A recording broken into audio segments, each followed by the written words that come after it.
এগিয়ে যাচ্ছে, কারো কথা কারো মতামত শুনছে না। বাংলাদেশকে একটি একদলীয় শাসনে পরিণত করার জন্য আজকে কম্বোডিয়ার উদাহরণ দিচ্ছে, যেটা ওবায়দুল কাদের সাহেব বলেছে বিশ্বের অনেক দেশে নাকি আছে বিরোধী দলবিহীন নির্বাচন।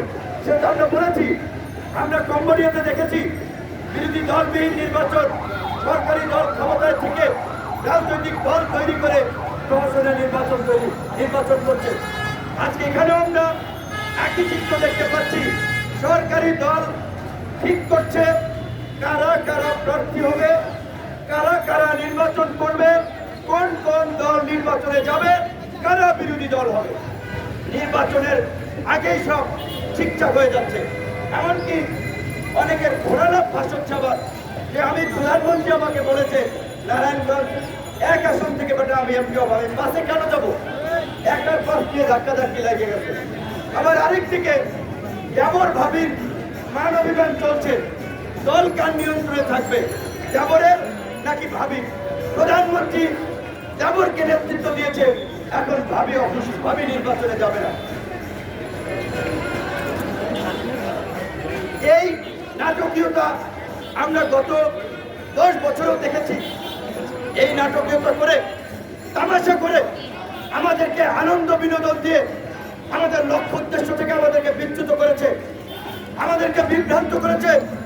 আমাদের মধ্যে হেফাজত, বাম, ডান, ইসলামী দল, অন ইসলামিক দল বিভিন্নভাবে বিভক্ত করে তারা এই রামরাজত্ব কায়েম করেছে। একদিকে ইসলামের কথা বলছে, মডেল মসজিদ করছে, অন্যদিকে মামুনুল হকের মতো আলেমদেরকে জেলে বন্দি করে রাখা হচ্ছে। ইসলামিক দলগুলোকে জোর করে শর্ত দিয়ে নির্বাচনে নিয়ে যাচ্ছে। যেমনি ভাবে আমাদেরকে চেষ্টা করেছিল, কিন্তু আমরা বারবার বলেছি আপসহীন তারুণ্য এই ফাঁসিবাদের সাথে আপোষ করবে না। প্রয়োজনে আমরা জেল জুলুম কারাগারকেই বেছে নেব। আজকে বিবিসির প্রতিবেদনে আপনারা দেখেছেন নোয়াখালী এবং চট্টগ্রাম এলাকায় কিভাবে বিএনপির নেতা কর্মীদের বাসা বাড়িতে হামলা করা হচ্ছে, দোকানপাট ব্যবসা প্রতিষ্ঠানে ভাঙচুর করা হচ্ছে, ককটেল মারছে, বোমা মারছে। আজকে এতটা অস্তিত্ব সংকটে আওয়ামী লীগ করেছে, এতটা ভয়ের মধ্যে আছে বিরোধী দলের নেতা কর্মীদেরকে পাকিস্তানি আল বদর আল শামসের মতো আজকে নব্য রাজাকারের ভূমিকায় অবতীর্ণ হয়ে র্যাব, পুলিশ, বিজিবি দিয়ে তাদেরকে ধরিয়ে এলাকা ছাড়া করছে, বাড়ি ঘরে হামলা করে একটা ভয়ার্থ পরিবেশ তৈরি করছে।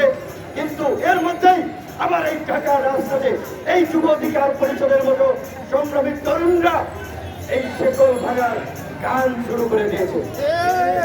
কাজেই ওই কবি নজরুলের সেই কবিতার মতো গানের মতো তোমরা ভয় দেখিয়ে করছো শাসন, জয় দেখিয়ে নয়, ওই ভয়ের ত্রুটি ধর্ম চেপে কর্মতারির নয়।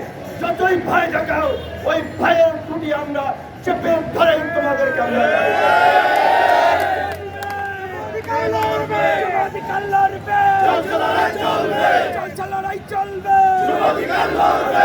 চিন্তা করেন।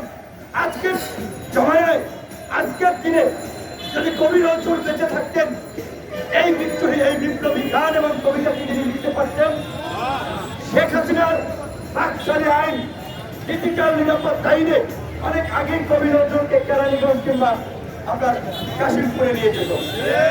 কাজেই ভালো করছে যে তিনি মরে গিয়ে বেঁচে গেছেন এবং মরে তিনি জাতীয় কবি হয়েছেন। আজকে যদি শেখ হাসিনা